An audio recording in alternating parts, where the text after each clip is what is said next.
Bonjour à tous, tel que convenu, j'aborde avec vous aujourd'hui le droit des victimes d'accidents de travail et de maladies professionnelles. Ce sera l'occasion pour moi d'aborder la question de l'incapacité permanente.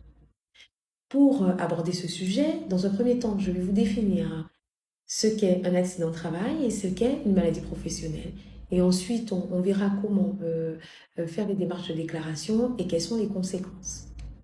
L'accident de travail est un événement soudain qui, quelle qu'en soit la raison, vous a causé un dommage corporel ou un dommage psychologique et qui est arrivé dans le cadre professionnel.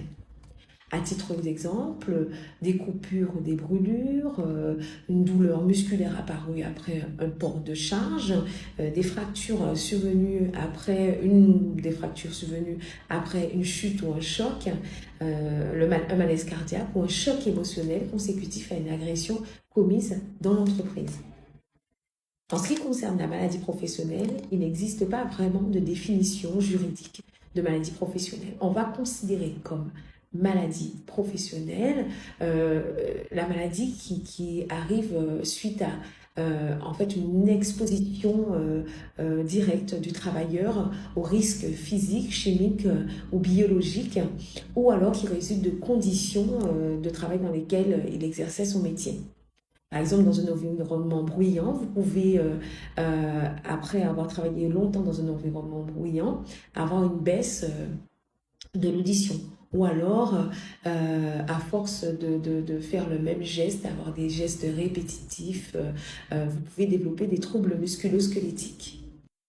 Quels sont les bénéficiaires du droit des victimes des accidents de travail et de la maladie professionnelle? Eh bien, il s'agit des personnes qui se trouvent sous la subordination d'un employeur. En revanche, si vous n'êtes pas sous la subordination d'un employeur, par exemple, vous êtes en profession libérale ou vous êtes bénévole dans une association, vous pouvez volontairement vous assurer auprès de votre caisse de sécurité sociale pour les risques liés aux accidents de travail et aux maladies professionnelles. Dans une seconde vidéo, je vais aborder avec vous la partie déclaration pour l'accident de travail et pour la maladie professionnelle. Et quelles en sont donc les conséquences?